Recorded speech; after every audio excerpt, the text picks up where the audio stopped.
আজকের আলোচনার বিষয় হচ্ছে আল কোরআনের সাথে সম্পর্ক রাখার ফজিলত, গুরুত্ব। একজন মুসলমান হিসাবে, মুমিন হিসাবে আমাদের সম্পর্ক হবে আল্লাহর কোরআনের সাথে। আল্লাহর কোরআনের সাথে যারা সম্পর্ক রাখে তারাই হচ্ছে আল্লাহওয়ালা। কোরআনের সাথে সম্পর্ক রাখা ছাড়া কেউ আল্লাহওয়ালা হইতে পারে না।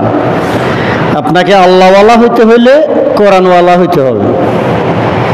কোরআনের সাথে সম্পর্ক না থাকলে আল্লাহওয়ালা হওয়া যায় না।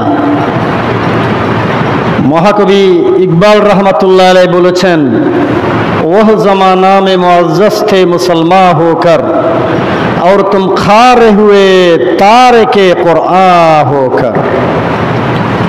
এক সময় পৃথিবীতে মুসলমানরা ছিল সম্মানিত একটি জাতি। এক সময় মুসলমানদের কথায় দুনিয়াবাসী চলতো। এক সময় মুসলমানরা পৃথিবীতে নেতৃত্ব দিত, কর্তৃত্ব নেতৃত্ব মুসলমানদের হাতে ছিল। এক সময় গোটা দুনিয়ার শাসন ব্যবস্থা মুসলমানদের হাতে ছিল। পৃথিবীর সবচেয়ে সম্মানিত জাতি, ইজ্জতওয়ালা জাতি মুসলমানরা ছিল। এর কারণ হলো আল্লাহর কোরআনের সাথে সম্পর্ক রাখা।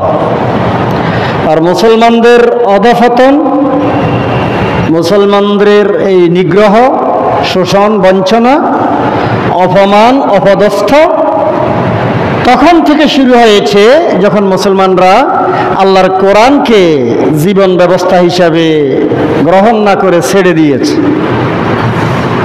এই কোরআনের সাথে আমাদেরকে সম্পর্ক করতে হবে। হাদিস শরীফের ভিতরে এসেছে,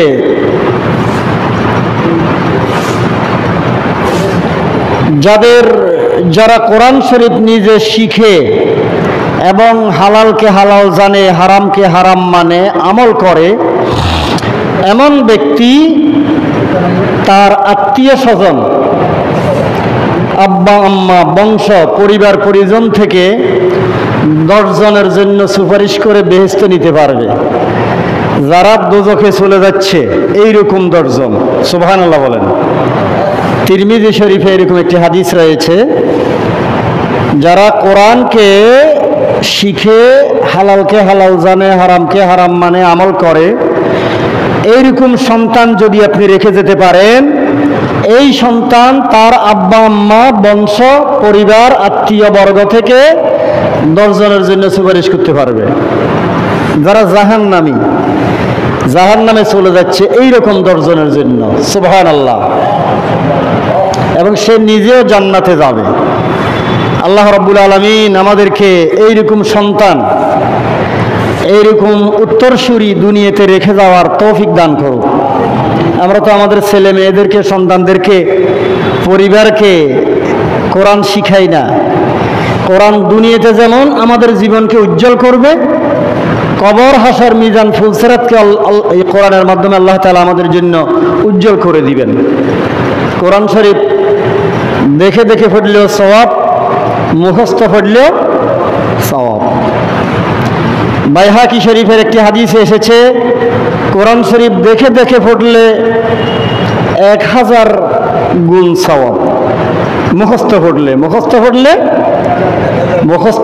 1000 গুণ সওয়াব। আর দেখে দেখে পড়লে 2000 গুণ সওয়াব। সুবহানাল্লাহ বলেন। কারণ মুখস্থ পড়লে 1000 গুণ সওয়াব, আর দেখে দেখে পড়লে 2000 গুণ সওয়াব। তার মানে দেখে দেখে পড়লে সওয়াবটা আরো বেশি। তবে নামাজের ভিতরে কি দেখে দেখে পড়া যাবে নাকি? হ্যাঁ, নামাজের ভিতরে কি দেখে দেখে না মুখস্থ? নামাজের ভিতরে মুখস্থ করতে হবে। আল্লাহ রাব্বুল আলামিন কোরআনুল কারীমের ফজিলত, বুজুর্গি আমাদেরকে বুঝার তৌফিক এনায়েত করুন। বলি আমিন। কোরআনুল কারীম আল্লাহ পাকের আসমানি কিতাব। এই কোরআনুল কারীম আল্লাহ রাসূলের বয়স যখন 40 বছর 6 মাস 12 দিন, তখন কোরআন শরীফ নাজিল আরম্ভ হয়েছিল। হুজুর সাল্লাল্লাহু আলাইহি ওয়াসাল্লাম তার 6 মাস পূর্বেই এই কোরআন সম্পর্কে, ওহী সম্পর্কে, নবুয়ত সম্পর্কে তিনি স্বপ্নে দেখেছিলেন। এই কোরআনুল কারীম এর সৌন্দর্য হচ্ছে সূরা আর রহমান। কোরআন শরীফের রুহু হলো সূরা ইয়াসিন। আমি আগেই বলেছি, কোরআন শরীফকে যারা অনুসরণ করবে তারা হলো মুত্তাকি। মুত্তাকিরাই কোরআন শরীফকে অনুসরণ করে। কোরআন শরীফের মা হলো সূরা ফাতিহা। কোরআন শরীফের তাজ মুকুট হচ্ছে বিসমিল্লাহির রহমানির রহিম। আয়াতুল কুরসি কোরআন শরীফের একটা গুরুত্বপূর্ণ আয়াত। এই আয়াতুল কুরসি পড়ে মারা যাইতে দেরি, বেহেশতে যাইতে দেরি নাই। সূরা ইখলাস, হ্যাঁ, বেহেশতের কুঞ্জি বলা হয়েছে। কোরআন শরীফের 3 ভাগের 1 ভাগ বলা হয়েছে। সূরা ফাতিহা, কোরআনুল কারীমের সূরা ফাতিহা, এটা তাওরাত, জবুর, ইঞ্জিল সব কিতাব পড়লে, আসমানি সকল কিতাব পড়লে যে সওয়াব, আল্লাহ তাআলা তার চেয়ে বেশি সওয়াব দান করবেন। কোন সূরা? সূরা ফাতিহা। এরপরে সূরা বাকারার ফজিলত রয়েছে, সূরা ফালাকের ফজিলত, সূরা নাসের ফজিলত। সূরা ফালাক, সূরা নাস, কুল আউযু বিরাব্বিল ফালাক, কুল আউযু বিরাব্বিন নাস, এই দুইটি সূরা সব রকমের শত্রু থেকে, ডাকাত থেকে, চোর থেকে, জাদুটোনা থেকে, শত্রু থেকে, প্রতিপক্ষ থেকে, শয়তান থেকে, হিংসুক থেকে, রাতের ক্ষতি থেকে, দিনের ক্ষতি থেকে, জাদু টোনা থেকে, সব কিছু থেকে বাঁচার জন্য সূরা ফালাক এবং সূরা নাস। প্রতিদিন মাগরিবের নামাজের পরে সূরা ওয়াকিয়া, কোরআন শরীফের একটা সূরা আছে সূরা ওয়াকিয়া, এটা পড়লে আল্লাহ পরিবারের ভিতরে, আয় রোজগারের ভিতরে, চাকরি বাকরিতে, হ্যাঁ, খাবারের ভিতরে, পরিবারের ভিতরে বরকত, উন্নতি এগুলি দান করবেন। কোন সূরা? সূরা ওয়াকিয়া। কোরআন শরীফ একটা সূরা আছে সূরা ওয়াকিয়া, আছে না? এই কোরআনুল কারীম মূলত আল্লাহ তাআলা না বুঝি পড়লেও সওয়াব দিবেন, বুঝি পড়লেও সওয়াব দিবেন। বুঝি পড়লে বেশি সওয়াব। কোরআন শরীফ বুঝার জন্য কিছু বিশেষ শারায়েত রয়েছে। যারা কোরআন শরীফ বুঝতে হবে, যারা কোরআন শরীফের তাফসীর করেন, কোরআন শরীফের ব্যাখ্যা দেন, কোরআন শরীফ বোঝার চেষ্টা করেন, তাদের জন্য প্রথমে কোরআন শরীফের কোন আয়াত কোন পরিবেশে নাজিল হয়েছে এটা জানতে হবে। দ্বিতীয়ত আল্লাহ রাসূলের জীবনী জানতে হবে।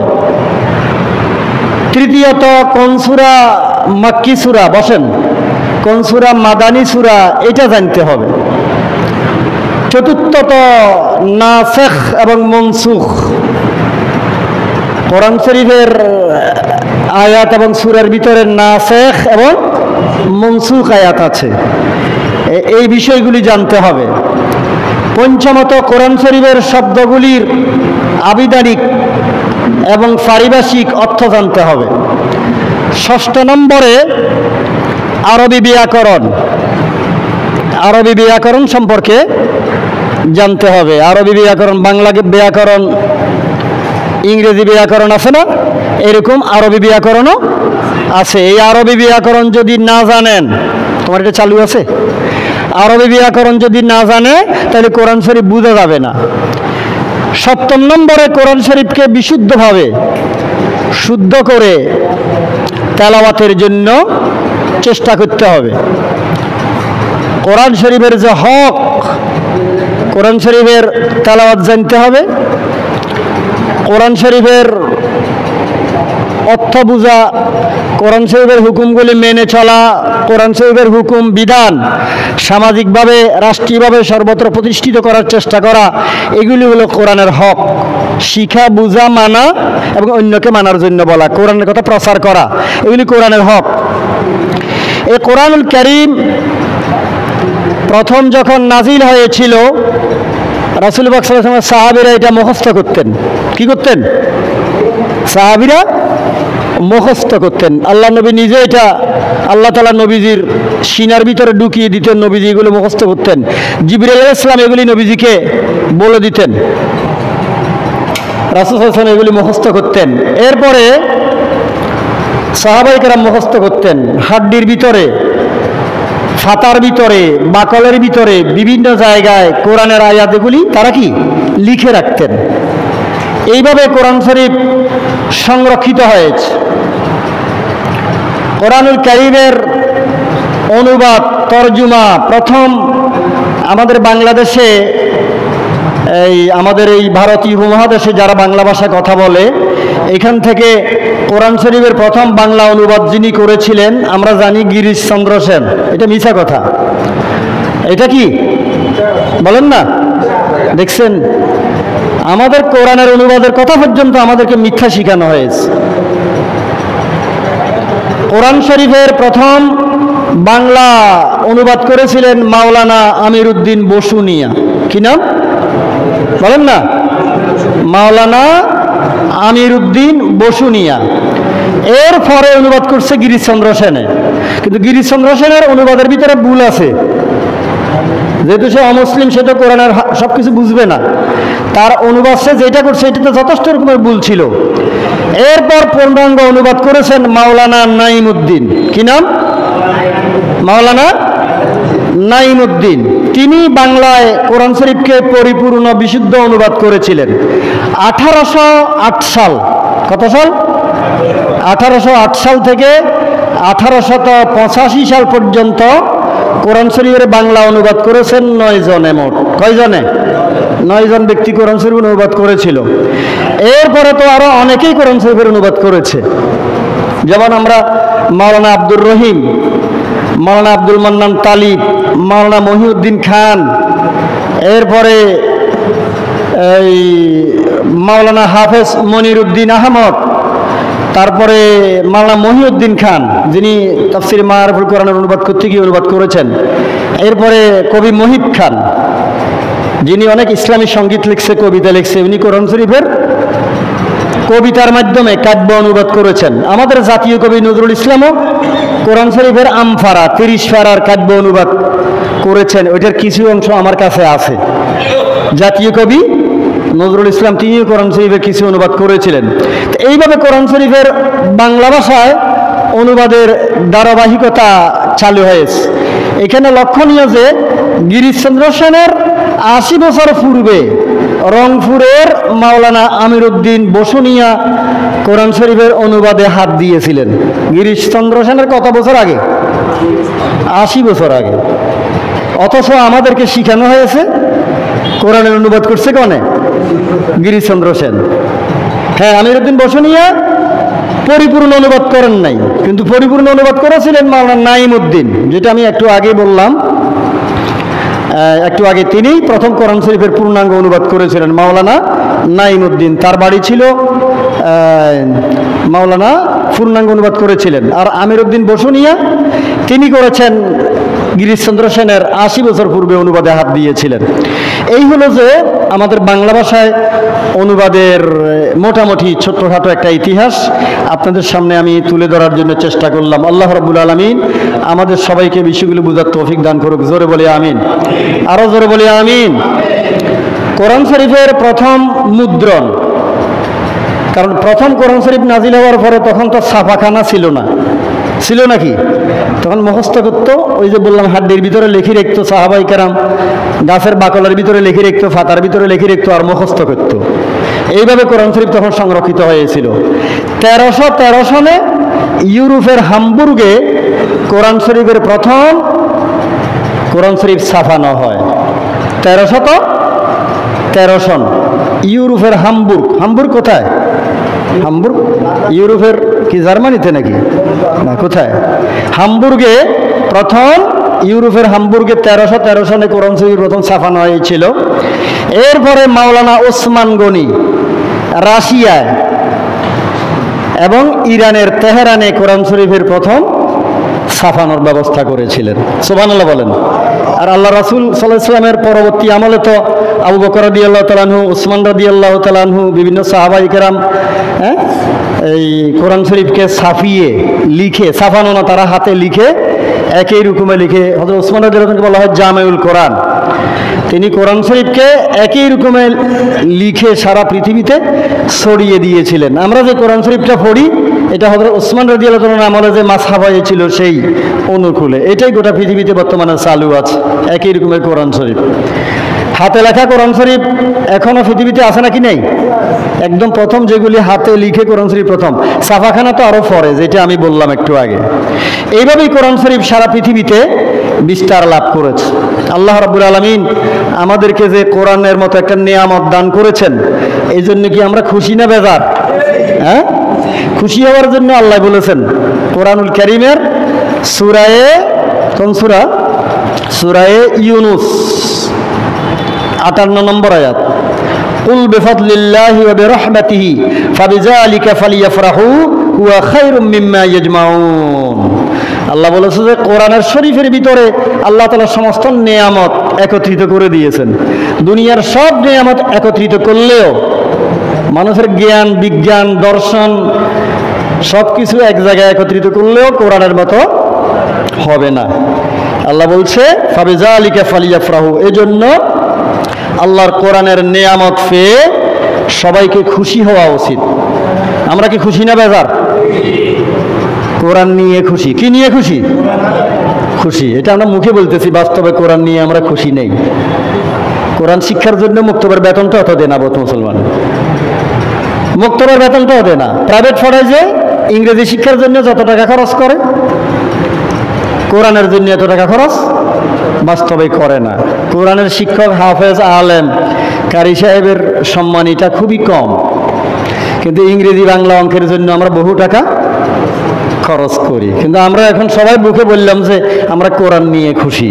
আসলে এটা বাস্তবের সাথে কোনো মিল, বাস্তবে মিল আমরা দেখাইতে এখনো পর্যন্ত পারি নাই। আল্লাহ রাব্বুল আলামিন আমাদেরকে বিষয়গুলো বুঝার তৌফিক যেন এনায়েত করেন, জোরে বলি আমিন। কোরআনুল কারীমের আয়াত হলো 5 প্রকার। কয় প্রকার? 5 প্রকার। এই 5 প্রকার আয়াত কি কি? হালাল, হারাম। হালাল কোনটা বৈধ, কোনটা অবৈধ, হালাল, হারাম, মুহকাম, মুতাশাবিহ এবং আমসাল। আমাদেরকে মনে রাখতে হবে আল্লাহর কোরআনের আয়াত কয় প্রকার? 5 প্রকারের আয়াত রয়েছে কোরআন শরীফের ভিতরে। এখন এখানে 114টা সূরা রয়েছে। প্রতিটি সূরা, আয়াত, শব্দের অর্থ রয়েছে। কিছু কিছু হরফে মুকাত্তাআত এরকম আছে, আলিফ লাম মিম, আলিফ লাম রা, এরকম কিছু কোরআন শরীফের আয়াত আছে যেগুলির অর্থ আমরা জানবো না। এগুলি কে জানেন? আল্লাহ জানেন। এগুলির অর্থের পিছনে দৌড়তে আল্লাহ নিষেধ করে দিয়েছেন। তো কোরআন শরীফের আয়াত হলো 5 প্রকার: হালাল, হারাম, মুহকাম, মুতাশাবিহ। এই কোরআন নিয়ে গবেষণা করার জন্য আল্লাহ বলেছেন। কোরআনের অর্থ, মর্ম, আল্লাহ কি বলেছেন, এগুলি নিয়ে আমাদের গবেষণা করতে হবে। আল্লাহ বলেছেন, আফালা ইয়াতাদাব্বারুনাল কোরআন আম আলা কুলুবিন আকফালুহা।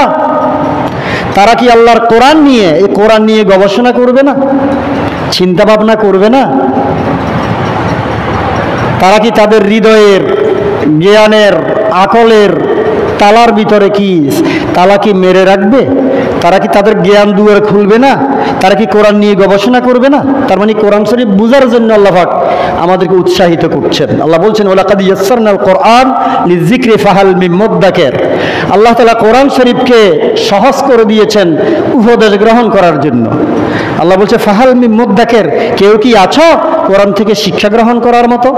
তাহলে বোঝা গেল কোরআন থেকে শিক্ষা নিতে হবে। আল্লাহ কি বলেছেন, দলিল, ফত্র, কবলা, খতিয়ান, এগুলির অর্থ বোঝার জন্য আমরা খুব চেষ্টা করি, যারা বুঝে তাদের কাছে যাই। কিন্তু আল্লাহ পাক যে কোরআনে কি বলেছেন, এই কোরআন নিয়ে আমাদের অধিকাংশ মুসলমানের কোনো গবেষণা বুঝার আমরা চেষ্টাও করি না। এই কারণে আমাদের ভিতরে দ্বন্দ্ব লাগে যে আল্লাহ কোরআনে আসলে কি বলেছে। কোরআন বুঝা, কোরআন না বুঝার কারণে আজকে মুসলমানদের ভিতরে দ্বন্দ্ব। কারণ আমরা আজীবন ওয়াজ শুনছি, নামাজের ভিতরে বাইরে কত ফরজ, কবরের ভিতরে কি প্রশ্ন করব, আসমানের উপরে কি আছে, কিয়ামতে কি হবে, এগুলি ছাড়া আমরা আল্লাহর কোরআন শরীফের ভিতরে যে ব্যক্তিগত জীবন, পারিবারিক জীবন, সামাজিক জীবন, অর্থনৈতিক জীবন, সব কথা আল্লাহ বলছে। এই কথাগুলি কিন্তু বহুদিন পর্যন্ত ওলামায়ে কেরাম আমাদের সামনে বলে নাই। এই কারণে আমরা মনে করছি কোরআন খালি নামাজ রোজা হজ জাকাত জিকির আজকার, মুদ্দা মারা গেলে কেমনে দাফন করতে হইব, মুদ্দারে দাফন করবার সময় কি দোয়া হইতে হইব, ওজুর সময় কি দোয়া, কেমনে ঘুম যাইতে হইব, ডানকাল কি না বামকাল কি, এই ওয়াজ দিয়ে আমরা মরে গেছি, কিন্তু বাকি ওয়াজ আমরা শুনি নাই। অধিকাংশ আলেম ওলামারা এই ওয়াজগুলি করেও না, ঠিক কিনা বলেন? এই কারণে আজকে মুসলমানদের ভিতরে একটা দ্বন্দ্ব বাজছে যে যে ওয়াজ জীবনে হুজুররা করে নাই, এখন হুজুররা এগুলি কয় কত। সব আলেম তো এরকম যোগ্য এক সময় ছিল না। এক সময় হুজুররা বাড়ি বাড়ি দাওয়াত খেত, হারিকেন একটা নিয়ে যাইতো, ঠিক কিনা বলেন না? তারপরে তাদেরকে বলা হতো যে এটা আমাদের মুক্তবের মোল্লা হুজুর, তাকে মনে করা হতো যে বিরাট হুজুর, উনি তাবিজ দিতেন, ঠিক কিনা বলেন না? তাবিজ দিতে পারে বিরাট হুজুর, তাবিজ দিছে, দাওয়াত খাইছে, খতম হয়েছে, এই হুজুরকে মনে করছে যে এটা ইসলাম। আমি কি বেশি বলতেছি কথা? এটাকে মানুষ মনে করছে যে এটা ইসলাম। তবে একটা জিনিস তাদের ভিতরে বেশি ছিল, তারা যেটা আমল করতো আন্তরিকতা ছিল। এখন আমাদের আন্তরিকতা কি? এখন লোক দেখানো বাড়ি গেছে।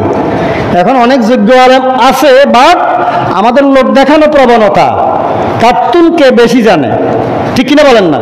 কার থেকে কে বেশি জানে, এই জিনিসটা বেড়ে গেছে। এই কারণে আমাদের প্রকৃত যেই আল্লাহর কোরআনের যে তাসির প্রভাব, এর থেকে আমরা দূরে সরে গিয়েছি। আল্লাহ রাব্বুল আলামিন আমাদের সবাইকে বিষয়গুলি বোঝার তৌফিক। ইনশাল্লাহ আমরা আজকে একটা বিষয় আলোচনা করছিলাম কোরআন নিয়ে। আমরা বুঝতে পেরেছি কোরআন শুধু সাধারণ কোনো কিতাব নয়, এটা একটা অসাধারণ কিতাব, আসমানি কিতাব। এটা হলো মানুষের জীবনের জন্য সকল সমস্যার কি সমাধান, সকল সমস্যার কি সমাধান। আপনি আশ্চর্য হবেন, কোরআন শরীফের কিছু বিস্ময়কর বিষয় রয়েছে। আমরা লক্ষ্য করেছি যে আমাদের বাংলাদেশে প্রায় 25 লক্ষ কোরআনে হাফেজ আছে। কত লক্ষ? কিন্তু হিন্দুদের মহাভারতের কোনো হাফেজ আছে নাকি? হ্যাঁ, মহাভারত মুখস্থ জানে। হ্যাঁ, রামায়ণ, বৌদ্ধদের ত্রিপিটক, এগুলির কোনো এরকম কোরআনে যেরকম হাফেজ সারা পৃথিবীতে কোটি কোটি হাফেজ আছে, অন্য ধর্মগ্রন্থের এরকম কোনো মুখস্থ জানে এরকম নাই। দুই একজন থাকতে পারে, কিন্তু নাই বললেই চলে। আমার জানা মোতাবেক, আমি জানি না, কিন্তু আল্লাহর কোরআনের কোটি কোটি কি আছে? হাফেজ আছে। এবং আপনারা আশ্চর্য হবেন, এই কোরআন শরীফের প্রতিটি ভবিষ্যৎবাণী সত্য প্রমাণিত হয়েছে। কথা বলিয়েন না, কথা বলিয়েন না। কোরআন শরীফের প্রতিটি ভবিষ্যৎবাণী কি সত্য প্রমাণিত হয়েছে। কোরআন শরীফের কোনো ভবিষ্যৎবাণী মিথ্যা প্রমাণিত হয় নাই। কোরআন শরীফের কোনো ভবিষ্যৎবাণী আজ পর্যন্ত কি হয় নাই? মিথ্যাকে প্রমাণ করতে পারে নাই। কোরআন শরীফের কোনো কথা কেউ মিথ্যা প্রমাণ করতে পারে নাই। এটা আরেকটা আশ্চর্য। কোরআন শরীফ যত রকমের তথ্য দিয়েছে, বিজ্ঞান সম্পর্কে তথ্য দিয়েছে, জ্যামিতি সম্পর্কে তথ্য দিয়েছে, সৌরজগৎ সম্পর্কে তথ্য দিয়েছে, লোহা সম্পর্কে তথ্য দিয়েছে, পানি সম্পর্কে তথ্য দিয়েছে, মাটি সম্পর্কে তথ্য দিয়েছে, পাহাড় সম্পর্কে তথ্য দিয়েছে, অনেক রকমের তথ্য দিয়েছে, কিন্তু কোনো তথ্য কেউ আজ পর্যন্ত মিথ্যা প্রমাণ করতে পারে না। এটা একটা আশ্চর্য কিতাব। পৃথিবীতে কোরআন শরীফের 3 বছর বয়সের হাফেজ আছে। কয় বছর? এটা আরেকটা আশ্চর্য। এবং কোরআন শরীফ 27 দিনে মুখস্থ করেছে, 40 দিনে মুখস্থ করেছে, এরকম হাফেজ বাংলাদেশে আছে। 30 পারা কোরআন শরীফ যদি 27 দিনে মুখস্থ হয়, 40 দিনে মুখস্থ হয়, তাহলে আপনি কি করে বলেন কোরআন শরীফ? কোরআন শরীফ কি জানতেন কিতাব? এটা যে আল্লাহর কালাম, কোরআন যে আল্লাহর কালাম, এটা একটা প্রমাণ। সুবহানাল্লাহ বলি সবাই, বলি না সুবহানাল্লাহ? কোরআন যে আল্লাহর কালাম, এটা একটা প্রমাণ, এটা একটা আল্লাহর প্রমাণ। আল্লাহ তাআলা এটা একটা প্রমাণ দিয়েছেন। এইগুলি হচ্ছে কোরআন শরীফের বিস্ময়কারিতা। আল্লাহ পাক কোরআনুল কারিমে আরো কিছু আশ্চর্য বিষয় বলেছেন। কোরআন শরীফে জলভাগের কথা বলা হয়েছে, স্থলভাগের কথাও আছে। আশ্চর্য বিষয় হলো যে জলভাগের কথা কোরআন শরীফে যতবার আছে, স্থলভাগের কথা কোরআন শরীফে ঠিক ততবার আছে। কোরআন শরীফে আমি আরও আলোচনা করেছিলাম এটা কয়েক বছর আগে। কোরআন শরীফের ভিতরে মাদক, এই যে আমরা এখন মাদক নিয়ে টেনশনে আছি, আমাদের যুব সমাজ মাদক খেয়ে নষ্ট হয়ে যাচ্ছে। মাদকের কথা কোরআন শরীফে আছে 6 বার। কয়বার? 6 বার। পাগলের কথাও আছে 6 বার। তার মানে মাদকের দিকে যাওয়া মানে গোটা জাতি পাগল হয়ে যাওয়া, গোটা জাতির জন্য এটা বরবাদি। যারা মদ খাবে, বিজ্ঞান বলছে একজন লোক যদি মদ খায় তাহলে তার 14 গোষ্ঠীর ভিতরে পাগলের জন্ম হবে। আজকে না হোক 100 বছর পরে হোক 200 বছর পরেও তার বংশ থেকে পাগলের জন্ম হবে। মানে মদের ভিতরে পাগলামি আছে এবং তার বংশ থেকে পাগলের জন্ম হবে। আজকে না হোক 100 বছর পর হইলে জন্ম হবে। বিজ্ঞান বলতেছে কথাগুলি। এটা আশ্চর্যজনক বিষয় যে কোরআন শরীফের ভিতরে মদের কথা 6 বার আছে, পাগলের কথাও 6 বার। মানে পাগলের লগে মদের একটা সম্পর্ক আছে। আল্লাহ আমাদেরকে বুঝার তৌফিক দান করো, জোর বলি আমিন। কোরআন শরীফের ভিতরে পুরুষের কথা আছে 23 বার, মেয়ে লোকের কথাও আছে কত? 23 বার। মানে আল্লাহ নারীকে ঠকায় নাই, নারীর কথা যতবার পুরুষের কথাও ততবার, সুবহানাল্লাহ বলে। এবং নারী পুরুষ শারীরিক সম্পর্ক করলে একজনের বীর্য আরেকজনের বীর্যের সাথে একত্রিত হয়। ইয়াখরুজু মিন বাইনিস সুলবি ওয়াত তারায়েব, পুরুষের শরীর থেকে নারীর শরীর থেকে এটা যখন একত্রিত হয়, দুইজনের যে ক্রোমোজোম, এই ক্রোমোজোমের যোগফল কিন্তু আবার 46। 23 যেভাবে 46 হয়, নারী পুরুষের বীর্য একত্রিত হলে যে ক্রোমোজোম, ওই ক্রোমোজোমের যোগফল বিজ্ঞান বলতেছে 46। সুবহানাল্লাহ বলেন। এটা আরেকটা আশ্চর্যের বিষয়।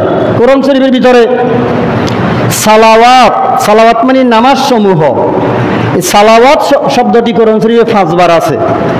কয়বার? 5 বার আছে। আর হাদিস শরীফের মাধ্যমে আমরা জেনেছি নামাজ কয় ওয়াক্ত ফরজ? 5 ওয়াক্ত নামাজ ফরজ। সুবহানাল্লাহ বলি।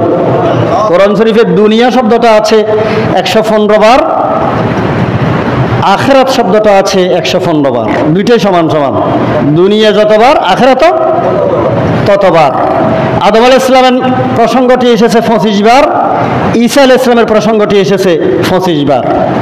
দুইজনের নাম কিন্তু সমান সমান, দুইজনের কথা 25 বার 25 বার করে। এটা রহস্যময় এবং দুজনের জীবনের সাথে মিলও আছে।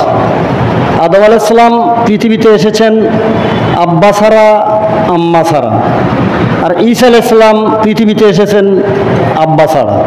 তাহলে দুইজনের জীবনের ভিতরে একটা কি আছে? মিল আছে। একজন আব্বা আম্মা ছাড়া এসেছেন, আরেকজন মা আছে কিন্তু আব্বা নাই। সুবহানাল্লাহ বলেন। দুইজনের জীবনের ভিতরে একটা চমৎকার মিলও রয়েছে এবং দুইজনের নামটি 25 বার করে এসেছে। সুবহানাল্লাহ বলি। কোরআন শরীফের মোট আয়াত সংখ্যা, এখানে এই আল্লাহ তাআলা যারা কোরআনকে অনুসরণ করবে, কোরআন মেনে চলবে, ইসলাম মেনে চলবে, ইসলামের বিধিবিধান মেনে চলবে, তাদের জন্য আল্লাহ তাআলা কোরআনুল কারীমে ওয়াদা করেছেন 1000 বার। জাহান্নাম যে আছে, ইসলাম বিরোধী আচরণ করলে যে দোজখে যাবে, সেই দোজখের বিষয়ে ভয় দেখিয়েছেন 1000 বার। কোরআন শরীফে আদেশ এসেছে 1000 বার, নিষেধ এসেছে 1000 বার, উদাহরণ দেওয়া হয়েছে 1000 বার, কাহিনী আছে 1000, হারাম সম্পর্কে 2050, হালাল সম্পর্কে 2050, এরপরে পবিত্রতা সম্পর্কে, আল্লাহ যে পবিত্র, আল্লাহ যে মহান সত্তা, এই প্রসঙ্গে এসেছে 100 বার এবং বিবিধ বিষয়ে 66 বার। মোট 6666 বার। সুবহানাল্লাহ বলেন। সেটাও কিন্তু হিসাব করে ফেলা হয়েছে, তাফসীরে বিষয়গুলি লেখা হয়েছে। কোরআনুল কারীমে আল্লাহ রাব্বুল আলামিন সুদ সম্পর্কে বলেছেন 6 বার। সুদ, সুদ কি হালাল না হারাম? লাভ বলেছেন 7 বার, লাভের কথা বলা হয়েছে 7 বার। তার মানে সুদের ভিতরে, আমরা সুদের ভিতরে লাভ তালাশ করি, আসলে সুদে লাভ নাই, লাভ আলাদা জিনিস।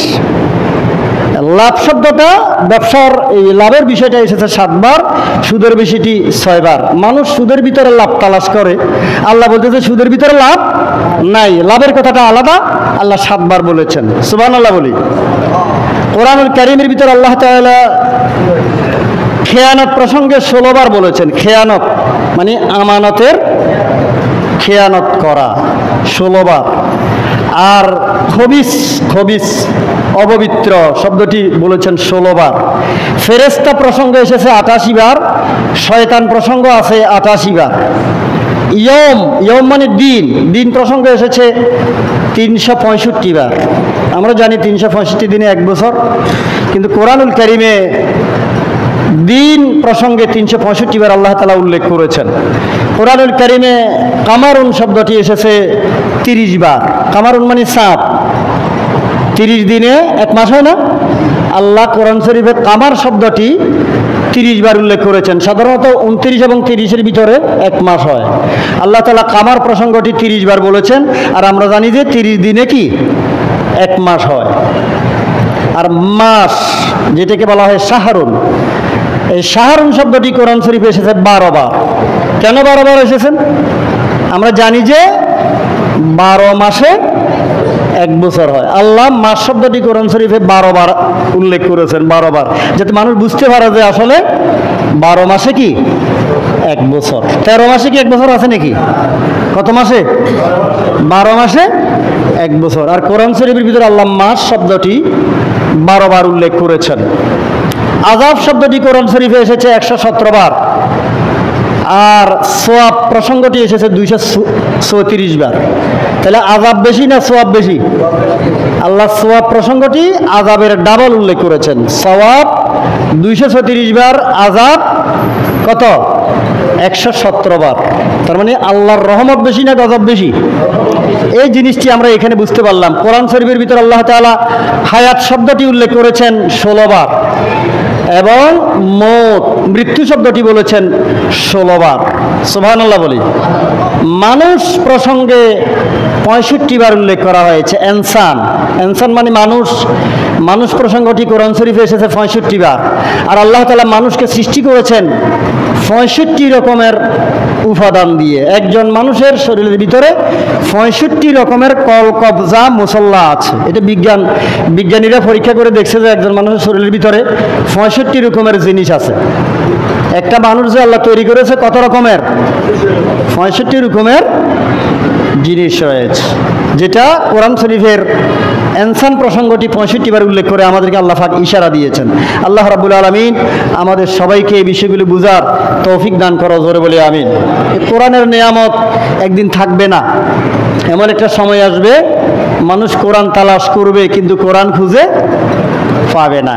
কোরআন যতদিন পৃথিবীতে আছে ততদিন এই পৃথিবীতে কিয়ামত হবে না। সুবহানাল্লাহ বলি। এই কোরআনের সাথে একজন মুসলমানের সম্পর্ক রক্তের চাইতেও বেশি, ঠিক কিনা বলেন? একটা লোক যখন কোরআন মানে তখন সে আপনার আসল ভাই। আল্লাহ কোরআনুল কারীমে বলেছেন, ফাইন তাবু ওয়া আকামুস সালাত ওয়া আতুজ যাকাত ফাইখওয়ানুকুম ফিদ্দিন। যখন সে তওবা করে, ইসলামের পথে ফিরে আসে, কোরআনের পথে ফিরে আসে, আল্লাহর পথে ফিরে আসে, নামাজ কায়েম করে, যাকাত আদায় করে, তখন সে তোমার প্রকৃত ভাই। মারফেটের ভাই, রক্তের ভাই। আর একটা হলো দ্বীনি ভাই, মানে মুসলমান হিসাবে ইসলাম মানার মাধ্যমে ভাই। সব ভাই কি এক ভাই? ইসলামের সবচেয়ে বড় ভাতৃত্ব কিসের কিসের ভিত্তিতে? ইমানের ভিত্তিতে, কোরআনের ভিত্তিতে, ইসলামের ভিত্তিতে। ইসলাম এবং কোরআনের সাথে যদি কারো সম্পর্ক না থাকে, ওই লোকের সাথে মুসলমানের প্রকৃত সম্পর্ক থাকতে পারে না। আমাদের সম্পর্ক হলো যে আমি অমুক দলের লোক, অমুক ব্যক্তি অমুক নেতা নেত্রীকে মানে আমিও তার দলে আছি, ঠিক কিনা বলেন না? আমি অমুক দলের লোক, অমুক দলে অমুক নেতারে মানে আমিও তার সাথে আছি। কিন্তু বিষয়টা এরকম। ইসলাম বলছে যখন কোনো লোক কোরআন মানবে, ইসলাম মানবে, ইসলামের পক্ষে থাকবে, তখন আপনি তার সাথে সম্পর্ক করবেন। আপনি আছেন কি নিয়া? আপনি আছেন ওই বাপ দাদা 14 গোষ্ঠী যে দল করছে, অমুক দল ক্ষমতাতন গেছে কই, ইয়ে যজ্ঞ গেলেও ফেসবুকের তো আয় করছে অমুক ছাড়া আমি আমার মরণের সময়ও ওই নেতার নাম লই মরমু, ঠিক কিনা বলেন না? আমি নিজে শুনলাম অমুকের নাম লই আর মৌতক, নেতার নাম লই এত অত্যাচার, নাউযুবিল্লাহ কেতেন না। আর মরতে হবে লা ইলাহা ইল্লাল্লাহু মুহাম্মাদুর রাসূলুল্লাহ। কিন্তু ফেসবুকে আয় করছে ওই যে দল করে, দলে এমন পাগল হয়েছে, দলের নাম লই এত মরি যাবো কই। তো মরিবের সময় অমুক নেতার নাম নেত্রীর নাম কই তারপরে মরতো স্যার আছে কি না? কথা কন না। একটু বোঝার চেষ্টা করেন, ব্রেন খাটান। আপনার সম্পর্ক, আপনার ভালোবাসা, আপনার মহব্বত হবে কোরআনের ভিত্তিতে, কিন্তু আমরা এই কোরআন থেকে দূরে সরে গিয়েছি। আল্লাহ রাব্বুল আলামিন আমাদের সবাইকে কোরআনের সাথে সম্পর্ক করার তৌফিক দান করুক। জোরে বলি আমিন, আরো জোরে বলি আমিন, আরো জোরে বলি আমিন।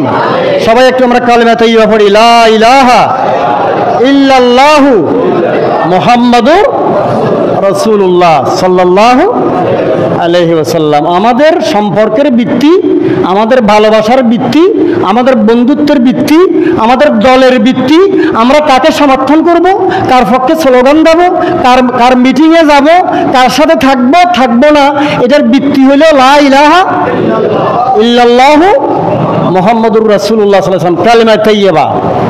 কোরআন হলো ভিত্তি, হাদিস হলো ভিত্তি। রাসূল পাক বলেছেন, তারাকতু ফিকুম আমরাইন লান তাদিল্লু মা তামাসসাকতুম বিহিমা কিতাবাল্লাহি ওয়া সুন্নাতা রাসূলি। তোমাদের জন্য আমি দুটি জিনিস রেখে যাচ্ছি, একটা হলো আল্লাহর কোরআন আর একটা আমার সুন্নত। এই দুইটা জিনিসকে তোমরা যদি কাম দিয়ে দড়ি থাকতে পারো, মেনে চলতে পারো, দড়ি রাখতে পারো, তাহলে তোমরা দুনিয়াতে বিপদগ্রস্ত হবে না। তোমাদের সকল সমস্যার সমাধান আমার আল্লাহ করে দিবেন। সুবহানাল্লাহ বলেন। কোরআনের বিষয়টি এমনভাবে এসছে, ফামান তাবিয়া হুদায়া ফালা খাউফুন আলাইহিম ওয়ালা হুম ইয়াহজানুন। যারা কোরআন মানবে, কোরআনের হেদায়েত মানবে, তাদের দুনিয়াতেও ভয় নাই, টেনশন নাই, পরকালেও কোনো চিন্তা নাই, জাহান্নামের কোনো ভয় নাই, যেহেতু সে আল্লাহর কোরআনকে অনুসরণ করেছে। এটা কি আমার কথা না? কোরআনে আছে, ফাইম্মা ইয়াতিয়ান্নাকুম মিন্নি হুদান ফামান তাবিয়া হুদায়া ফালা খাউফুন আলাইহিম ওয়ালা হুম ইয়াহজানুন। আমরা তো অমুকের সৈনিক, তমুকের সৈনিক, অমুকের জন্য জান দিয়ে ফেলতেছি, ঠিক কিনা বলেন না? দুনিয়ার জন্য একজনের নাক ফাড়াই ফেলতেছি, চোখ ফাড়াই ফেলতেছি, হত্যা করতেছি, রক্তারক্তি করতেছি, হানাহানি করতেছি, মারামারি করতেছি, কানাকানি করতেছি, ঘুষাঘুষি করতেছি, শুধু দুনিয়ার মানুষের আইন কায়েম করার জন্য। আমরা কি মানুষের আইন কায়েম করবো না আল্লাহর আইন? আজকে পৃথিবীর মুসলমানরা আল্লাহর কোরআন থেকে দূরে সরে যাওয়ার কারণে মুসলমানরা সারা দুনিয়াতে মার খেতেছে। আলহামদুলিল্লাহ, আমাদের ভারতের মুসলমানরা ঐক্যবদ্ধ লড়াই করে দেখিয়ে দিয়েছে। আজকের খবর হলো, ভারতের 20 থেকে 30 কোটি মুসলমান ঐক্যবদ্ধ হওয়ার কারণে তারা এতদিন যে জুলুম করছে, মুসলমানদের দাবি অনুযায়ী, আমি যে গত শুক্রবার না তার আগে শুক্রবারে আলোচনা করেছিলাম ওয়াকফ সম্পত্তি নিয়ে, এই ওয়াকফ সম্পত্তির যে একটা তারা বিল পাস করছিল, সেটা এখন সুপ্রিম কোর্ট কি করেছে? স্থগিত করেছে। আলহামদুলিল্লাহ বলবেন না? এটা একটা ভালো দিক। আরেকটা সুখবর জড়িত, অ্যাডলফ হিটলার, সে ছিল খ্রিস্টান, সে 60 লাখ ইহুদি হত্যা করছে। কয় লাখ? অল্প কয়েকজনকে বাঁচায় রেখছিল। মানুষে জিজ্ঞাসা করো যে এগুলো বাঁচায় রেখছো কিনলে, এরকম বাঁচায় রেখছি, ফরে মানছে বুঝবেন লাই যে ইহুদি কিনলে মারছি। বুঝলেন না মানে কথাটা? ইহুদি যে কত নিকৃষ্ট জাতি, এটা সিম্বল লেভেলে এগুলো বাঁচায় রাখলাম, এই কথাটা নাকি অ্যাডলফ হিটলার বলছিল। সে 60 লাখ ইহুদি হত্যা করছে। এটা কি মুসলমানে হত্যা করছিল? এরপরে জোসেফ স্টালিন 20 মিলিয়ন মানুষ হত্যা করছে। কয় মিলিয়ন? 1 মিলিয়নে কত হিসাব করেন এবার। 20 মিলিয়ন মানুষ সে হত্যা করছে, তার ভিতরে 14.5 মিলিয়ন অসুস্থ হয়ে মারা গেছে তার অত্যাচারের কারণে। মাও সেতুং হত্যা করছে 14 থেকে 20 মিলিয়ন। মাও সেতুং কি নাম? বলেন। মাও সেতুং নাম মনে রাখবেন, এই লোকটা বৌদ্ধ, আগেরগুলি খ্রিস্টান। এরপরে মুসলিনি কি নাম? এই লোকটা ইটালির লোক, 4 লাখ খ্রিস্টান, 4 লাখ মানুষ হত্যা করছে, এ খ্রিস্টান ছিল। অশোকা ভারতের এক হিন্দু, সে 1 লাখ মানুষ হত্যা করেছিল। এরপরে জর্জ বুশ, কোন দেশের? আমেরিকার। এটা আমরা দেখছি, আমরা যখন ছোট ছিলাম, নতুন প্রজন্ম দেখে নাই। এই জর্জ বুশের আমলে 1.5 মিলিয়ন মানুষ হত্যা করছে, তার ভিতরে বেশিরভাগ কি? মুসলমান, ঠিক কিনা বলেন? এরপরে মিয়ানমারে অং সান সুচির আমলে এবং তার আগে পরে কি পরিমাণ মানুষ হত্যা করছে সেটা আপনারা হিসাব করেন। এরপরে নেতানিয়াহু, বর্তমান আমেরিকান শাসক, কি নাম? ট্রাম্প। এরা কি পরিমাণ মুসলমানকে অল্প কিছুদিনের ভিতরে আমাদের গাজায় হত্যা করছে সেটা আপনারা নিজেরাই চিন্তা করে দেখেন। এরকম কোটি কোটি কোটি মানুষ যুগে যুগে যারা হত্যা করেছিল, এরা কি মুসলমান ছিল? বলেন না, মুসলমান ছিল? অথচ আমাদেরকে তারা বলে সন্ত্রাসী। এর কারণ হচ্ছে আমরা আল্লাহর কোরআনের বলে বলিয়ান হতে পারি নাই, ঈমানের বলে বলিয়ান হতে পারি নাই। আল্লাহ রাব্বুল আলামিন আমাদের সবাইকে আল্লাহর কোরআনের সাথে সম্পর্ক করার, মজবুতভাবে আল্লাহর কোরআনকে ধারণ করার তৌফিক দান করুক। জোরে বলি আমিন।